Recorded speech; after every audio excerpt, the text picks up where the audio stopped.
After spending 50 years by my side, my wife looked me in the eyes and said, "Stephen, I don't want to spend the rest of my life with you anymore. I want to live for myself now." She picked up a small suitcase, smiled politely, and walked out of our home. I stood there frozen.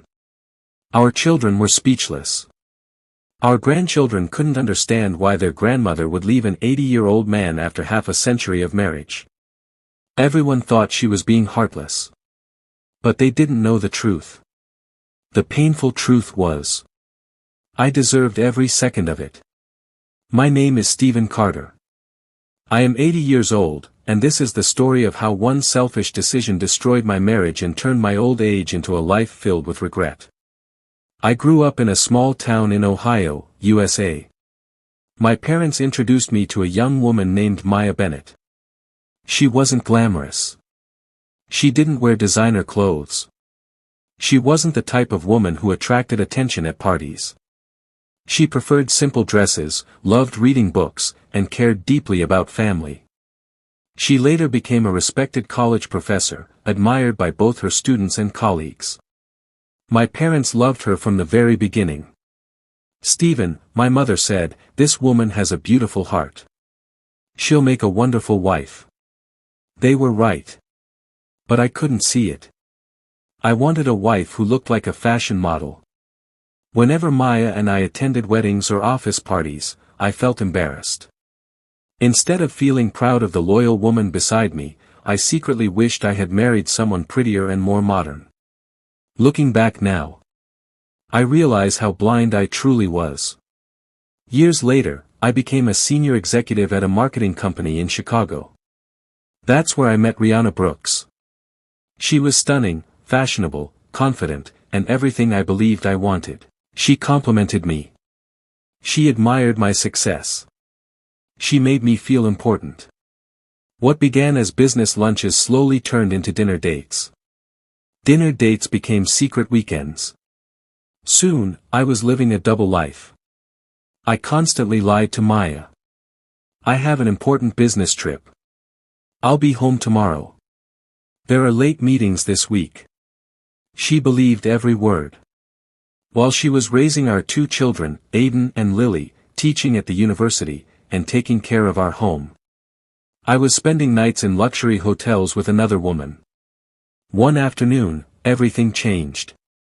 Maya arrived at the hotel where Rihanna and I were staying. She opened the door and found us together. She looked at me with tears in her eyes. I should have apologized. Instead, my pride spoke first. I said something that still haunts me today. "Maybe if you weren't so boring, I wouldn't have needed someone else. If you want to leave me, then leave."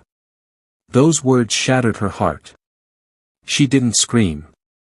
She didn't argue. She simply turned around and walked away. I believed I had won. In reality, that was the day I lost the only woman who had ever truly loved me. Most women would have filed for divorce. Maya didn't. Not because she forgave me.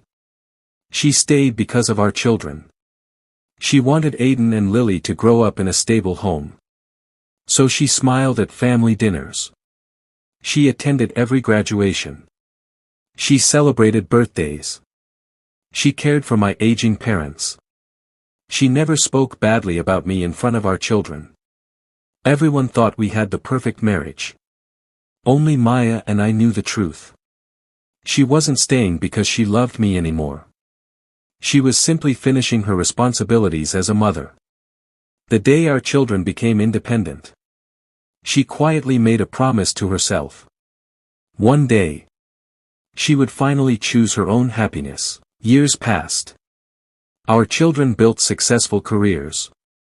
Aiden became an engineer. Lily moved to Chicago with her husband. Around the same time, Rihanna changed. The woman I had sacrificed everything for suddenly lost interest in me. Then one morning, she left. Not because she had fallen out of love. Because she had found a richer man. She married a wealthy businessman from California and disappeared from my life forever. For the first time, I truly understood loneliness. The excitement I had chased for years vanished overnight. All I had left was regret. Broken and ashamed, I went home. I sat across from Maya. With tears in my eyes, I finally admitted the truth. I was selfish. I never appreciated you.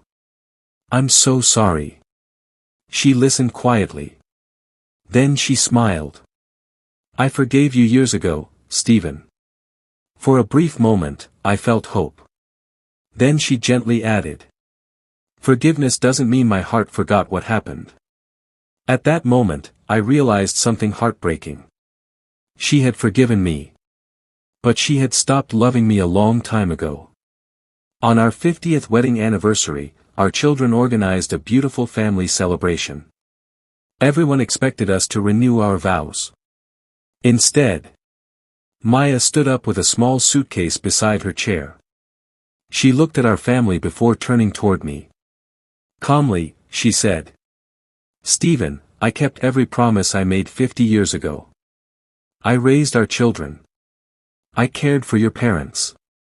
I stood beside you when everyone believed we had the perfect marriage. But today, I choose myself. I forgive you.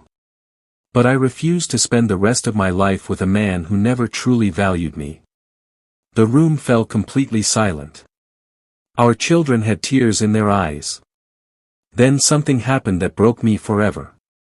Instead of asking her to stay, they hugged her. Because they finally understood everything she had silently endured. She picked up her suitcase, walked to the front door, and left without looking back. Today, I still live alone in the same house. Every empty room reminds me of the woman I spent decades taking for granted. People think revenge has to be loud. Sometimes. The greatest revenge is simply finding happiness without the person who broke your heart. Maya didn't leave to punish me. She left because she finally realized she deserved peace. And I was left with the only companion I had earned. Regret. Moral. Never take a loyal partner for granted. Beauty fades. Money comes and goes. But trust, once broken, may be forgiven. Yet it is rarely forgotten.